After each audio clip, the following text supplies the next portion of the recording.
you want to introduce your producer? Here's Sean, the producer. The babysitter. The man that makes everything happen. All right, so as I said before, when I first watched this film, I really wrote in my notes, like, who is Chris Lane? Who is the madman behind all this? Right. So I could have you just tell us your life story, but I don't think you want to do that. Right. That's not fun. But maybe tell us, like, what was going on in your head when you started to put this on paper? Right, when I started to, I remember watching this children's Japanese anime show called Detective Conan. I think the English word for it is Case Closed. Is the title. Season 1, episode maybe 12. It's called Moonlight Sonata. And if you look up the story, it has nothing to do with this one. But it's about a girl, a revenge story, a daughter's revenge story, going back to the town that she's from. And there's murders and mystery and detective from out of town investigating the thing. It ended up having nothing to do with this story, but that was sort of like such a shocking moment to me that I remember. It's seared into my brain since I was a kid, so I remember that. And that was sort of the jumping off point. And when everybody got locked down, and as you were mentioning, living toilet paper to toilet paper, roll of toilet paper to toilet paper, there was this ample amount of time, and so I just decided to put something on paper. I actually never finished a screenplay before. I'm dyslexic, and I'm writing in my second language, so it's very difficult for me to finish. I sometimes just don't finish.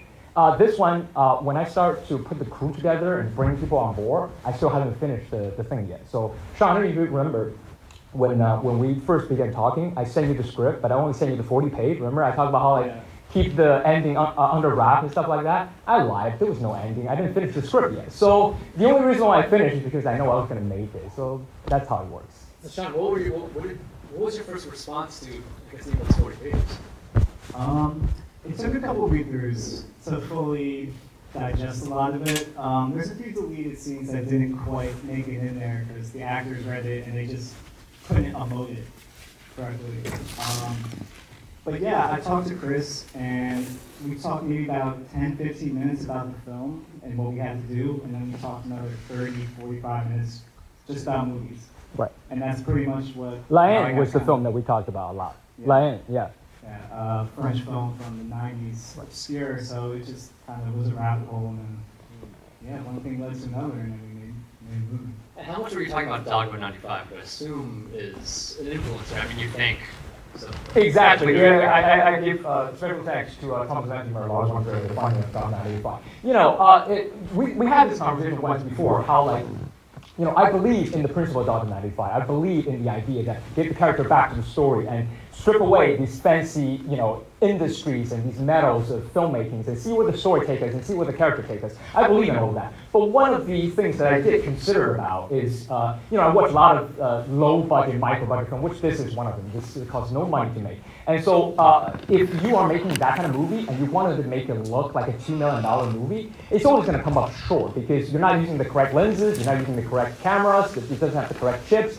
So it's always going to be a cheap imitation, and it's going to recall its attention to how cheap it is when you watch that movie. Some movies are really great, but it just reminds you that it's not the real thing. Whereas I thought, if I'm going to do one and it's cheap, and that's the only thing I can do, I have to make it in a way that even the expensive one with the famous actors, with the famous director, it still looks cheap. It still looks like that. So that the fact that it's being cheap looking does not call attention to itself, and you can enjoy the story. So that was one of the things that I thought about. I know how to put a camera on a tripod. I can do that. It's just a handheld thing. It's more fun, and you get to, experience more like the freedoms of, when you're on set. It's the sort of point and shoot style. That's more fun. And then when you're editing, there's a lot of mistake as well. A lot of interesting things. You're like, oh, I didn't thought of that. There's a scene where the camera drops and we cut to the other scene. That happens quite a bit of time.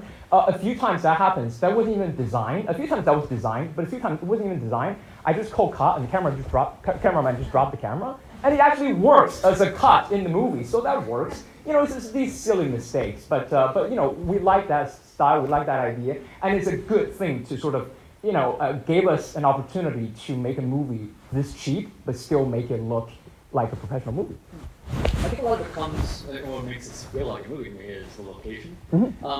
Is this specific city, was that written into the script? Was something that came up later on when you were producing? Right. So this film is set in a fictional town, but it's actually a real town called Rome, New York. I'm a big fan of When This is Paris, Texas. It's one of my favorite films of all time. So I thought if I'm only going to make one movie, and this might be the only movie I may as well just pay homage to that. So I set the movie in Rome, New York. But it's actually not shot there. Sean, who is actually the location. You get it? You get the joke? Yeah. There's a lot of jokes in there. I hope you guys laugh. There's nobody laugh. There's like jokes in there. Hopefully somebody laughed. Anyway, Sean was the location scout. Before I even showed up in New York, I never lived in New York. I'm an LA guy. Before I even lived in New York, Sean was location scouting, getting all these places. Maybe you can talk about that project. Well, the entire film was shot in upstate New York, which, if you've ever been to upstate New York, everything's old, there's spiders everywhere. So that's kind of what we were working with. At the Lambert House, like 2 days into shooting, the top floor just got completely raided by, what were they? The beetles, some kind of bugs? Yeah, it was like beetles, just all over the ceiling everywhere. I called the guy who owned the property. He's like, oh yeah, that's regular, just vacuum them. So like, okay. So that's pretty much what we were dealing with, location to location. And yeah, it's definitely creepy, but part of the experience, it's a beautiful, beautiful landscape up there. And I feel like a lot of times you film a movie, especially at Paris, Texas, a lot of it is about the setting that it takes place in and where it's contained. So I thought that was important to bring out, knowing that that was the inspiration for it. You're not from that town? No, I'm actually from New Jersey. Okay. Yeah. So, I mean, this is sort of a theme of the film, which is people who are not from here, come here, right? And the film's sort of on the side of those who are from elsewhere. Which is always the case when it comes to these kinds of movies of like outside cops, stuff FBI actually coming to town. Can you talk about like that, like being on the side of the outsider to the town, like what that means to you? Being the outsider to the town. One of the themes that I want to explore with making the film is I should stop talking so seriously. One of the things I want to talk about in the movie is the kind of mask we wear every day. No pun intended. The kind of mask we wear in order to be someone else, and how far into wearing that mask can we really take it off? And when we do we recognize the person as the person before we wear the mask? So that was definitely one of the things. And in order to fit in order to become someone that you weren't before, there's always that process of losing yourself and putting on a mask. So that was one of the things I want to talk about. One of the other things I want to talk about is, I don't know if this sounds weird to anyone, I want to talk about U.S. foreign policy since World War II, which has been quite atrocious. World War II, America's reputation could not be better internationally. We have the best, it's two aces. You had the best whole cars, and then it just went downhill from there. So I think that was one of the conversations I also would like to have. It's a story about, and this is a line that I stole from someone else, but it's about the persistence of the past and the instability of the present. So it's a story about how we juggle the two. And we also had this conversation about, this movie Happiness, how people describe that movie Happiness, the Todd Solondz movie, how it's the dark underbellies of American suburbia, which is what this movie is also about. So that was a couple of things that we tried to accomplish, hopefully. Any questions from the audience? Let's start here. Why did you set it in the 80s, 84? You could have easily set it today. There you go. I appreciate that. That's a very, very important thing. One of the reasons why I want to set it in the 80s, because, the point of the story is that we sort of make the same mistake over and over again. We gain no lessons from our histories, and we gain no wiser. And the similar stories you can see that happens on screen happens today. The background story happens today. The foreground story happens today as well. But in order to sort of take your own subjective point of view out of it and not have you involve yourself too much and root for one side or another side, I take that out of it by putting it into 1984. It's a time that is a little bit far away from us, so that we can look through it through this obscure lens of the good old days and sort of take our own attachments out of it. But at the same time, it's not far away, removed from our real life, that we could not feel related to whatever they're feeling. in the story, it's 1984. So in the 84 presidential election, famously Ronald Reagan's re-election against Walter Mondale, which is mentioned, is one of the biggest landslides in the history of U.S. presidential election. Mondale won one state, his home state, Minnesota, and D.C. for 13 electoral votes, and Reagan won 525. So it's a complete blowout, but nobody preceded that to happen. And Reagan, by the way, is an actor before. Does that sound familiar to like some other president, maybe in recent history? So, there's always that, but I don't want to set it in present day because I don't want people to get their politics and get their agenda bring into the movie too aggressively at the beginning, at least. Speaking of 1984, I mean, the film doesn't necessarily have a specific aesthetic. That's not necessarily like, oh, that's how they made movies in 1984. Can you talk about like this specific desaturated, yet still very video-looking thing? Yeah, so we shot it with 2 Blackmagic cameras because that's the only thing we could afford. And then we used these vintage Super 16 Bolak lenses that are these little tiny knob lenses that are tiny little thing. We had to use an adapter on top of it to fit. And because even the Michael Four Third frame, which is not the full frame, but the camera frame in Blackmagic, even that frame is too large for the lens. So there's actually vignettings going on, but you get these very soft look. And because we're doing Academy 4:3, which is one of the requirements for Dogma 95, we zoom right in and we just cut out the vignetting, and it works. And actually, some of the scenes you can actually see some kind of dark shadow on the side, kind of glooming in. That's vignetting, but we just like zoom in enough. And one of the reasons why we didn't make it so like Wonder Woman kind of 80s, right? We didn't want to do that because we didn't want it to be like a cheesy thing. We wanted it to be like a real thing. At the same time, you have to also understand, we shot the movie for like $65,000. So there's really no chance for us to put on big, production design things. So that was one of the things we also had to work with. Good question. Yeah. How much emphasis do you put on the side characters, or at least within the writing stage? Like, how much thought did you put into these characters are really important, or some of them are really not? Are you a writer yourself? Yeah. Yeah, so the thing, I always like to have conversations with a writer about that. I always think you should respect every person for what they are, for the characters for what they are, but then again, at the same time, I don't want to sort of overemphasize on one character or another. I don't want to have a bias over one or another. I try to stay out of it and let people decide, who you like, which one you like. The side characters, I try to give everybody who, hired on as not an extra. I try to give everybody at least one shiny point in the film. At least one. One dialogue, one moment, one shot, at least one, so that you have something to take away. Yeah. Can you talk a bit about the detective's obsession with her wig? Right. So, in Training Day, Denzel drives this fancy new car. He's the man, right? At the beginning of the movie, fancy new car, beautiful car. And towards the end of the movie, he's breaking down, he's being hunted, he's getting murdered, his car's getting shoot up, the engine's blown. So that car is a representation of Denzel and what he's going through and the character's transformation. In this film, the wig is the mask, physical mask that she put on in order to fit in. And so the tongue is literally breaking her down to the point where she has to reveal who she really is and can open and can choose to who she really is, and then later on admit to her life story with Sally at the port. So that's the build up to that. And the wig is like the mask we wear. In order for her to fit in so that she doesn't have the afro hair, she's like, I have straight hair, is that good enough for you? I'm trying to fit in. Those are 2 very interesting scenes that you just mentioned. Like looking at the mirror for a very long time in that long conversation. Both of these scenes really stand out from the rest of the film. Yeah. Yes, we're here. The soundtrack and the music, how did you come up with that, and what emotions was it supposed to evoke? Right. So it's a Dogma 95 film, so the pictures are not allowed to be produced separate from the voice, and also there's not allowed to have used music at any point, unless someone is playing the music in the scene. So in that case, I decided to forego music entirely until the very, very end. And it's Yankee Doodle Dandy, is George, I forgot his name, it's escaped my mind. There you go, thank you so much.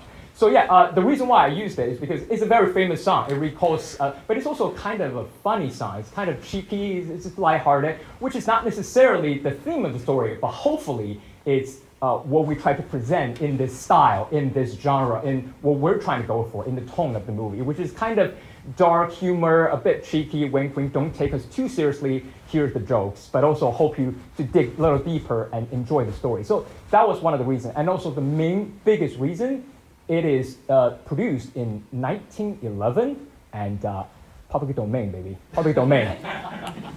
No copyright. I think there's another hand around here. Yeah. I missed the understand, excuse me, I didn't understand the purpose of the bonfire and the bloody hands. So absolutely, thank you so much. So yeah, so it's a dream sequence. I got the inspiration from. Oh, it was a dream sequence. Yes, ma'am, it's a dream sequence. It was a dream. I got the inspiration from watching Bergman's Wild Strawberries. So with the dream sequence in Wild Strawberries, I'm like, I'm gonna get a dream sequence in there because I'm only maybe making this once, so I'm gonna get a dream sequence in there. And so the bonfire is really just to create an atmosphere. That's really what the fire is, chaotic atmosphere. But the wall is the special meaning. The wall fall down is because the detective's kid was told they was fall down, killed by the war, so she keeps dreaming about that. That's the only thing she can go back to, although it may not even be true, but that's what she can go back to. And the blood on her hand is because she was in America at the time when there was a riot. By the way, this is a true story. Like, it actually happened in Haiti. Like, all of this is true story. It's based on very, very accurate historical backgrounds, like to the months. This actually happened, but then because she was in America, she was able to go apply for asylum and stay in America, and she get to live a life in America. So every time she lived a single day in America, she felt the guilty of using her daughter's death as a way to become an American. And so she felt like she had blood on her hand. Since you're in the spirit of explaining things, tell us about Ocean City Monster Building. Oh, yeah. So anybody speak Chinese here? One person speak Chinese in the back? Okay, so would you do me a favor? So I'm gonna start explaining what the title means, and then hopefully get to a point where you will get it before everyone else, and I hope you raise your hand, and then we're gonna point to you and to ask you what the real title is. It's a fun game. I think I never played this game before, which we'll figure it out. So in Chinese language, there's characters, not letters. And in characters, you have sometimes one character that means a meaning, has a meaning all to itself. Two characters combining means something completely different, and you can make two character words out of it. You can do 3 characters, you can do 4 characters. 4 is about as big as you go. There's no 5 character words. 4 is the sophisticated words. And now, if you straight translate Ocean City Monster Building in Chinese, you catch me? Ocean to Chinese, city to Chinese, and then a type of mythical sea creature in Chinese, and then building in Chinese. Okay, it's not a fun game. It means the mirage in Chinese, 海市蜃楼. It means the mirage. Anyway, so it means the mirage. It's a story about the mirage of the American dream. Who is allowed to dream it, who isn't. And also, it's a bit of an inside joke, because if you don't speak Chinese, you don't really get it. You're not included. You're not included in my inside joke. I'm playing a joke on you that the character feels inside of this story. So it's like that. It's a little joke. I appreciate that, actually. Yeah. I just thought it was interesting, like, random words. Yeah. Other questions? Yeah. I noticed that there were several kind of uncomfortably long monologues Yeah. that involved research or Sure. with both the Miller parents. And That's right. what your thoughts were around? Perfect. Absolutely fair to ask. It is definitely a point that sort of brings itself to the spotlight a lot. These long monologues that happens out of nowhere, right? Completely understandable you ask that question. The way I look at it is I want to write Aaron Sorkin's dialogue and get performed by Yorgos Lanthimos actors. So that's the way I look at it. That's what I wanted to achieve. If I'm able to do that, if you got what I'm trying to do, I have succeeded. If not, then I have not. So there you go. Yeah. Can you talk a little bit about the mental instability of Mrs. Miller? The mental instability, this is Miller.